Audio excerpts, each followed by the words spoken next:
Hi guys, welcome back to my channel, the best place to be wherever you are on your wealth journey right now. Today I'm going to be showing you how to register for self-assessment online with HMRC if you're a sole trader or a partnership, and this includes getting your UTR number, your unique taxpayer reference. I'd also like to shout out Updation at Shoutcat for requesting this video, so thank you very much.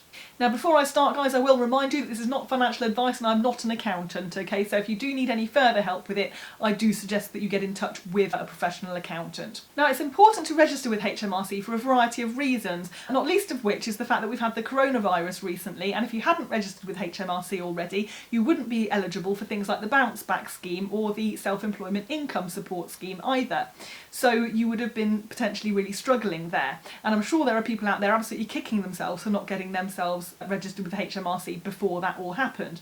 I mean, I guess the way the government see it is that if we help them, then they'll help us, and vice versa.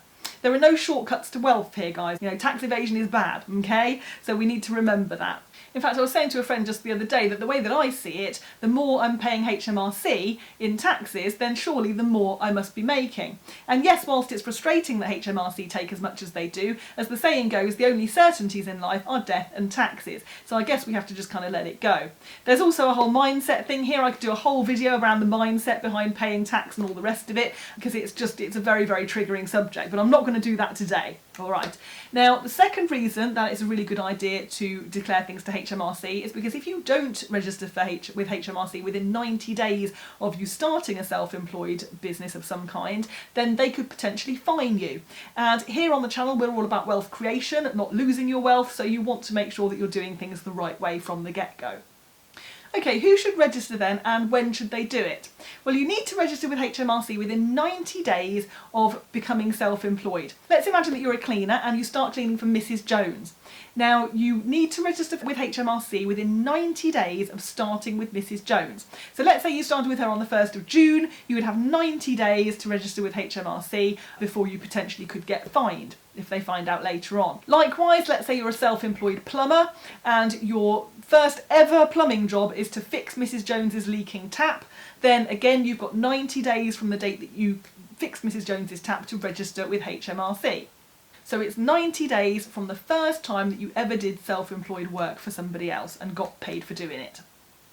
Another thing to note is that if you've got a supermarket job at a weekend, let's say, or another kind of job, and they're paying you PAYE and paying your tax for you with your pay slips and you're getting a salary and so on, and let's say you've also got your cleaning or plumbing on the side of that, then you still need to register to be self-employed to do the cleaning or the plumbing in this example. Even though you've got a supermarket job separately to that, you need to make sure that you're registering your cleaning or whatever else it is that you're doing on a self-employed basis. They're separate things.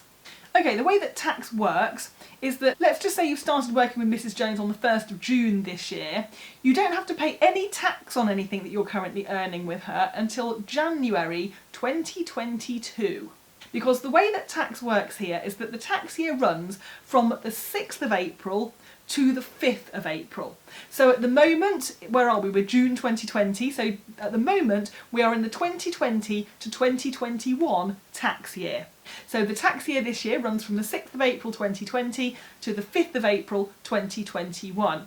So anything we earn between the 6th of April this year and the 5th of April next year doesn't have to be paid for, or the tax doesn't have to be paid until the 31st of January the following year, 2022 in this example. Now obviously you want to get your tax return in way before the 31st of January 2022 so that you know how much you've got to pay. Now the way that I normally deal with that is that I will accumulate my income, normally on a spreadsheet or something like that, between the 2 Aprils, so the 6th of April this year to the 5th of April next year, everything goes in a spreadsheet. And for me it's a lot more complicated now because I have property, I've got businesses, I've got all kinds of stuff going on, and I just send everything off to my accountant every year. But if you haven't got an accountant, and certainly what I used to do before I had my accountant, is that I used to do everything myself. So I put everything into a spreadsheet, and then once the tax year is finished, I can then look at my spreadsheet and transfer all the information from there onto my tax return, which HMRC will send me. Now, I do recommend filling in your tax return as soon as you can after the 5th of April in any particular year, because that way it will be nice and fresh for you, you'll be able to remember it very easily, and hopefully you'll have everything to hand. Otherwise, you'll get a few months into the new tax year and everything will become muddled together. At least that's the way that I always used to find it. And the last thing you want as well is to be sitting there at Christmas time frantically filling in your tax return, which, believe me, I've done that before as well, and it's never a good thing. Okay, so you want to do it earlier, sooner rather than later, shall we say. Now, before we actually get into the application process with HMRC, I wanted to talk as well about record keeping, which is important, particularly if you're receiving cash from a job. Now, I did a video recently about the future of cash money, which you can find just up here. Now, cash will still be around for a long time because there are a lot of people that still use it and need it and all the rest of it. So it's important that we know how to deal with it. And if you're receiving cash for any job, you should be declaring it to HMRC. So it's important that we keep records.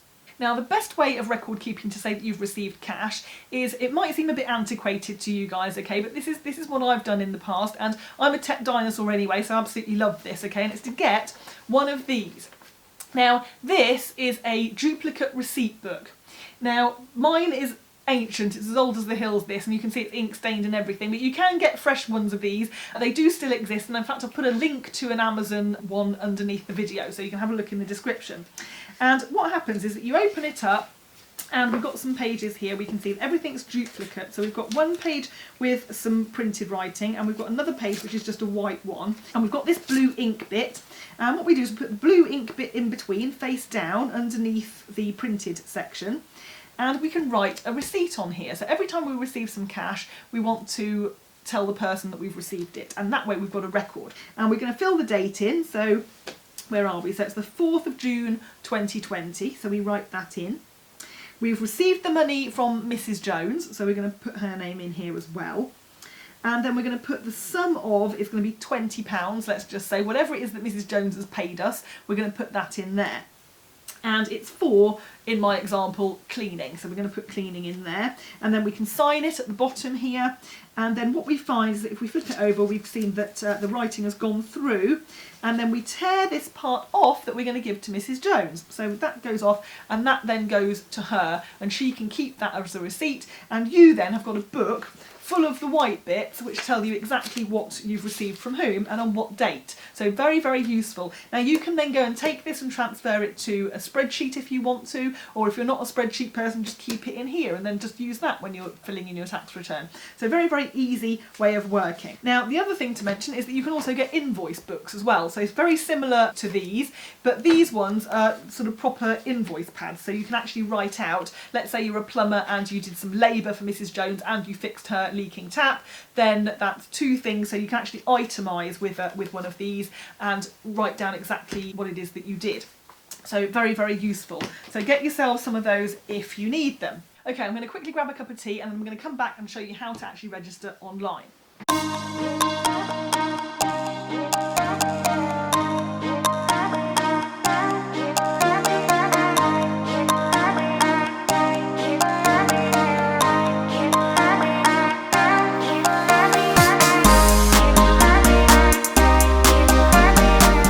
Okay, that's much better. I always find it's much more helpful to have a good cup of tea when you're dealing with HMRC. Let's get onto the internet then, and what you want to do is to go onto the website, which is this one along the bottom just here. Go onto there and it will take you to an email page first and foremost. Okay, so let's go onto here and have a look. Let's get my laptop out. And what we want to do is to type in our email, okay. And what we're doing at this point is registering for Government Gateway. So fill in your email, hit continue. HMRC will then email you a code, so check your emails, copy the code from there and paste it into this page and hit confirm. Then they confirm your email address has been confirmed, so lots of confirmation here. Hit continue. Then it says, what's your full name? So pop this in with all your given names. Now if you're not sure what your name is, I suggest you use the one on your passport, okay? So put your name in exactly as it's spelled and all correct on your passport. Then create your password. So if you're like me, I recommend writing it down so you don't forget it. Once we've done that, we get set up recovery for your sign-in details. Okay, continue. So then we have recovery word. So again, write that down and press continue. And it will then tell you your Government Gateway user ID, and they'll email it to you as well. So if you want to write it down, you can do, but you've got it in your email so that you know it's safe, you're not going to lose it. Okay. Then we get this page, which looks a little bit different to the ones we've seen up until now. And this one says, register for HMRC taxes. Now we want to select, I want to tell HMRC that I'm in business and need to register for a new tax. Hit next. And it then tells you what sorts of businesses can continue using the form. So in our case, under self-employed and PAYE, we're going for self-employed/sole trader. So we just hit next, nothing else to do on that page. Then it tells us who can and can't use the system, and it says if HMRC has already given you a unique taxpayer reference, which is the 10-digit code, then you should fill in a different form. But my guess is that if you're following this tutorial, then you don't yet have a UTR number, which is why we're here. So hit next on that one and we'll carry on. Then it says you need your Government Gateway account, which literally we just set up. Okay, so that's fine. Hit next. Then it says tell us the tax or taxes you want to register the business for. So in this case, it's self-assessment including Class 2 national insurance contributions. So click next. Then the type of business, we've got self-employed, sole trader/sole proprietor, or partnership self-employed. Now obviously you'll know which one you are, so if you're working on your own, as in my two examples with the plumber and the cleaner, then obviously you check self-employed/sole trader. If you're going into business with your partner, so it might be your business partner, bed partner, whoever it might be, and you're planning to work together in the business and split the profits, then you would be a partnership. So again, think about that and fill in the right one. So in my example, we're going with sole trader, so we're going to select that one. Next is when did you start working for yourself? Now this is, in my example, your start date with Mrs. Jones. So the very first date that you ever worked for somebody else and got money for doing so on a self-employed basis. Okay, so we're going to put that in there, the date. And again, look at your records if you're not sure when that is. Next, we're told about a 15-minute timeout. So they tell us to go and get some bits and pieces ready so that we don't get timed out going to look for them whilst we're filling in the next bit. So what you want is your national insurance number. Now you might remember that off the top of your head, but it'll be on any documentation that you've had through from HMRC before. It might be on some pay slips or something like that if you've got some. You need your name, which we filled in a moment ago from your passport, so we know what that is, and your date of birth as well. And contact details for yourself, so probably where you're living, okay, the house that you live in, and contact details of the business, which might also be the house that you're living in, or it might be a different premises, a different address if you're set up that way. Then this is where the registration form begins. So we want to hit next and we get the About You information page. So fill everything in on this page. The red stars mean that you have to fill those bits in, otherwise it won't let you move forward. And the green question marks at the side explain a little bit more about what they actually need for this section. So for example, where it says, have you ever changed your name?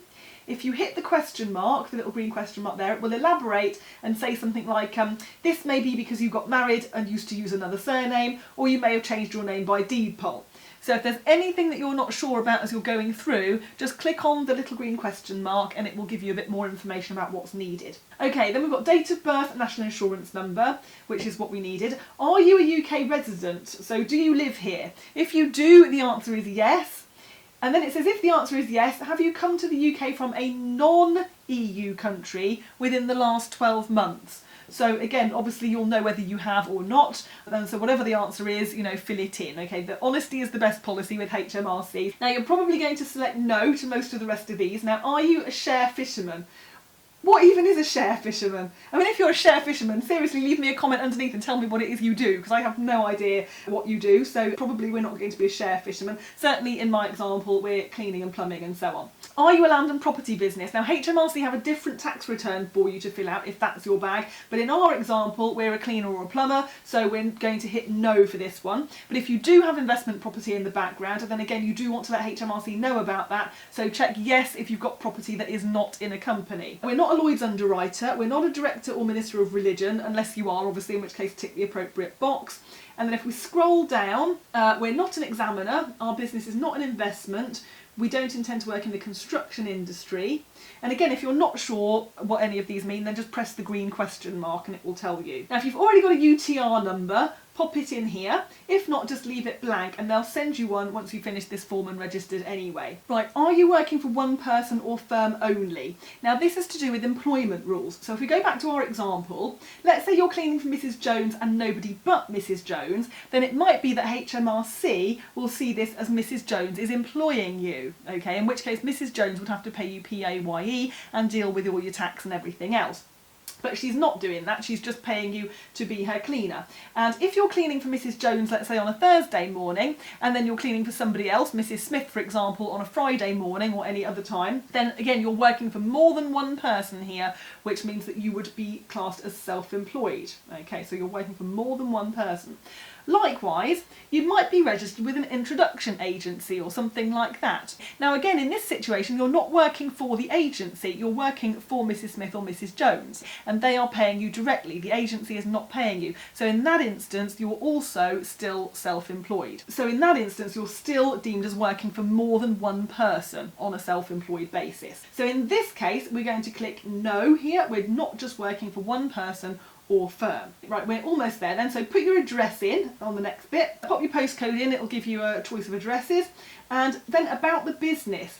When did you start working for yourself? And again, that's the date you did your first job, so whenever you started cleaning or plumbing with Mrs. Jones, or the date you fixed her tap, whatever it might be. Then we've got trading name. Now, you may or may not have a trading name, but if you do have a trading name, pop it in there. Then we've got what sort of self-employed work do you do? Now, in this case, we can put cleaner or plumber or, whatever it is that you do, pop it in there. Then we have the business address. Now, this is the address that you're trading from. So it might be your home address, or it might be that you have a premises that you're working from, in which case it will be that address instead. Don't put Mrs. Jones's address in there, okay? This is a mistake I often see people make. Although obviously you're working there, that's not the premises. So as a self-employed person, your business address is normally, as I say, your home address, or if you've got like a warehouse somewhere or something like that, or another address that you're trading from. Next, you need to put in a telephone number of your business. Now, in case you're worried, STD does mean the area code, okay? It used to mean something else. I mean, I know about HMRC are all about full disclosure, but let's just not go there, okay? It's the area code of your phone number. Okay, the final bit is to put your email address in there. Now, if you're cleaning or something, then it might just be that you want to put your standard, Gmail or whatever account in there. Or it might be that you've got an email address specifically set up for your business, in which case use that one. Now, there's no right or wrong for this, so again, just fill that in, hit next. And you'll finally get through to your submit page, which I haven't got on here because I didn't want to take it that far. I didn't want to fill out all the details because obviously I'm already registered with HMRC. So once you've got to the submit page, press the button and everything will then be submitted to HMRC, and they will then write to you with your UTR number. And then sometime after next April, they'll send you a reminder to fill in your tax return. And that's it. Well done for making it this far. It's a bit of a long-winded process, but it's not difficult, okay, as we can clearly see here. And if you get stuck, you can just go back through this video one more time. So let me know how you got on in the comments underneath. In the meantime, here are another couple of videos to watch as well, which will definitely help you on your wealth journey. Do subscribe to my channel over this side if you haven't done that already. And in the meantime, guys, stay safe, and I will see you in the next one.